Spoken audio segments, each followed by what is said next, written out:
This will be an explanation of section 5.8. It'll be a short one, but hopefully get you started on this. All right. First of all, you have to remember your derivatives of inverse functions. And the derivative of the sine inverse with respect to x was 1 over the square root of 1 minus x squared. And the tangent derivative was this, and the secant, and there's one for cotangent, which is similar but with a minus, similar but with some minuses if you did the cosecant, and similar but with a minus cosine inverses. So, but this is all you really need them because they're just negatives of this. So let's now take a look at this. What we want to do when we're using these is we've got to figure out how to transform something that may look like this into one of these.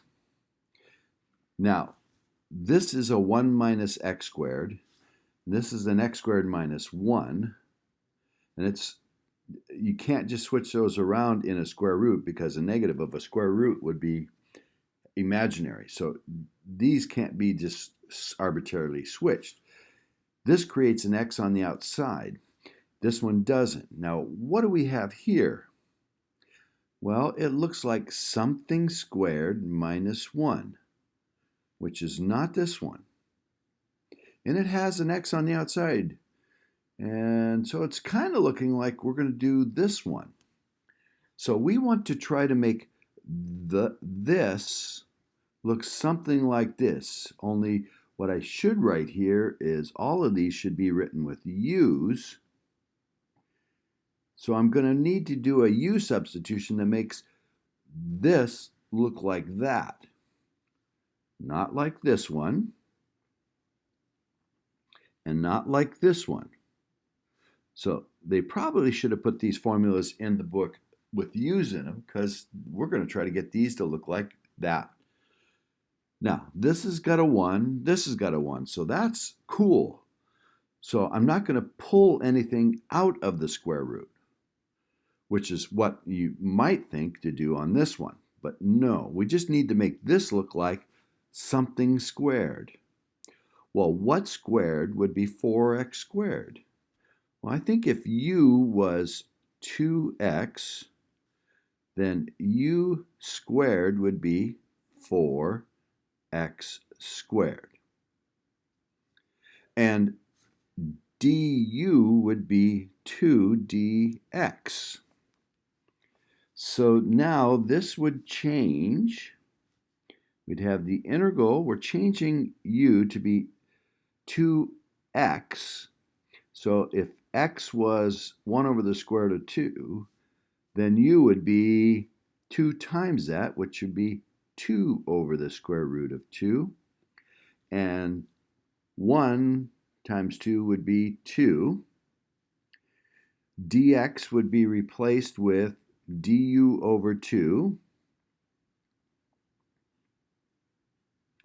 And we have an x out here.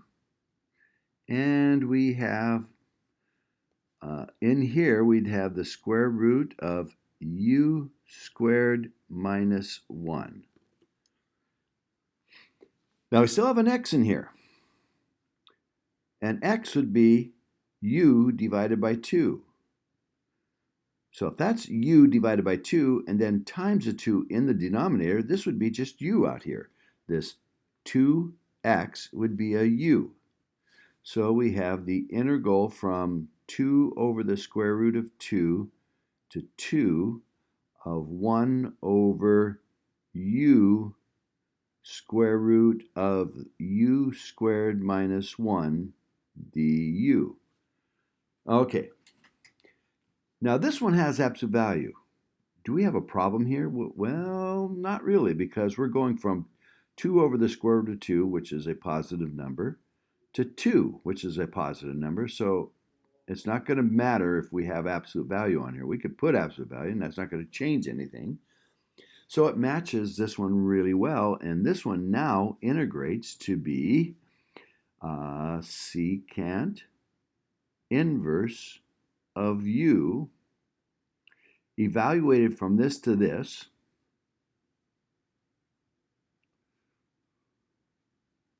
or we can change it back to x's, and then it would be secant inverse of 2x evaluated from 1 over the square root of 2 to 1. In either case, if I put in 2 in here, I get the secant inverse of 2. If I put 1 in here, I get the secant inverse of 2. When is the secant inverse 2? That means the cosine of 2 is, let's see, secant inverse. The inverse of that, let's see, secant inverse. So that's like y equals the secant inverse function of 2x. So if I take the secant of both sides, that gets rid of the inverse.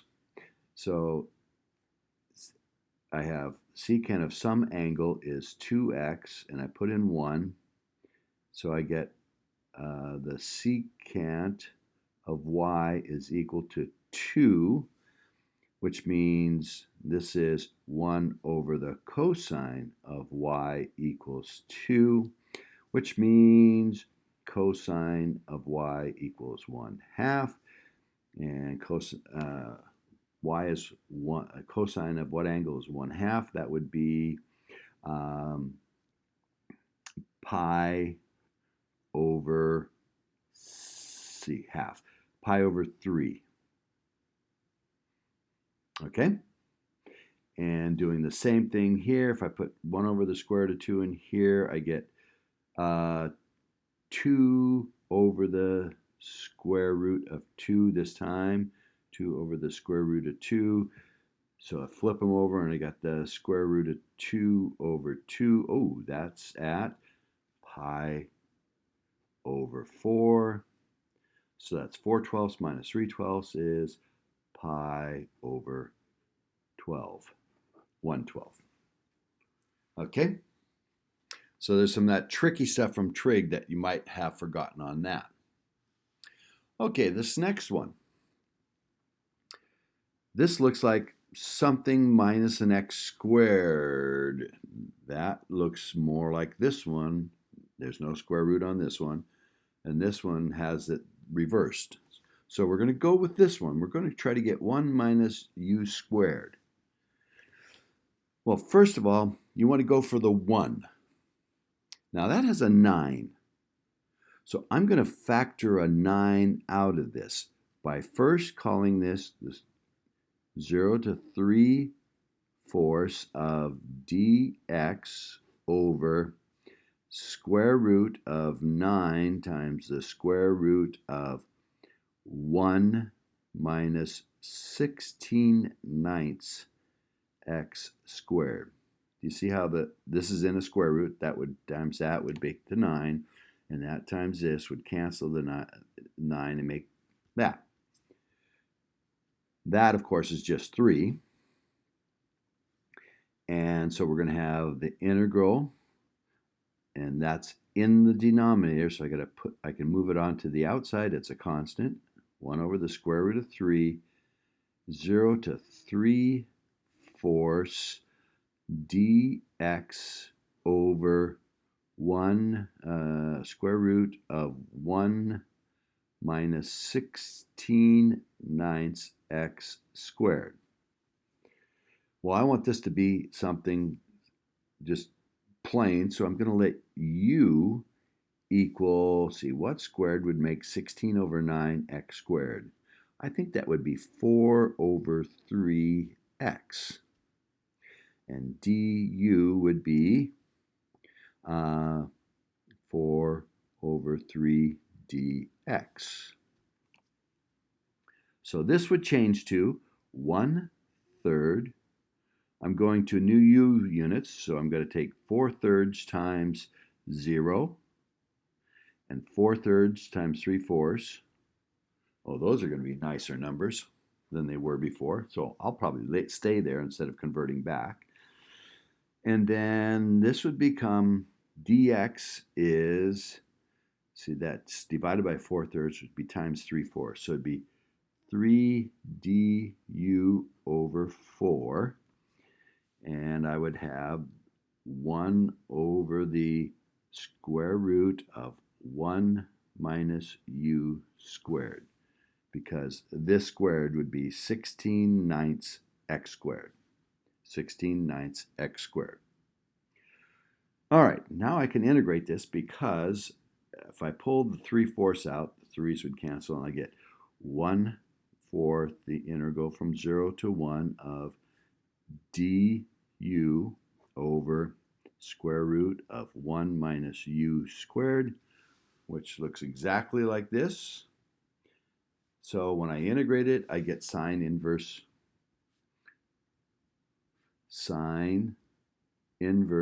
of u evaluated from 0 to 1.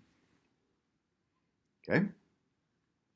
So plugging things in here, I got 1/4. Putting in 1, what angle has a sine of 1? That's pi over 2. What angle has a sine of 0? That is 0. So 1/4 of pi over 2 minus 0 is pi over 8. Okay? So now here's one example. We might as well have example of each. We did the secant inverse. We did the sine inverse. 1 plus u squared. No square root. This could be something that's squared. So let's see here. I kind of modified the example in the book. So let's see if I can make this work. Again, we go for the 1 first. So I would have to divide everything by 4 on this. Factor out of 4. So I'm going to make this the integral from 1 to 2, and I'm going to call this 4 times 1 plus 9/4 x to the 4th. And have a 2x up here, dx. Now, this one didn't have anything above, but if we let u, this is what we want to have squared. So in this case, we'd have to let u equal, what squared would make this? That would be 3/2 x squared. That squared would be this.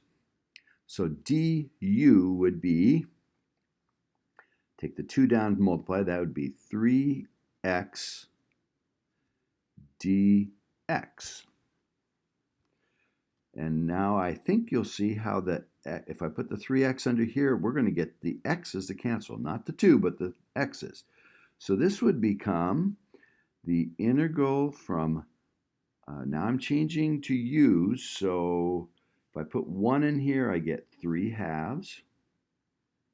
If I put 2 in there, I get 4, divided by 2, 6. And I have 2x. I have 4 and a parenthesis 1 plus u squared. And I have a dx, which is du divided by 3x. X's cancel. That's cool. And I have 2 over 12, which is 1/6. Integral from 3/2 to 6. And I've taken out the 4, the 3, and the 2 of 1 over times du. So du over 1 plus u squared, which is, now it matches this. So I get the tangent inverse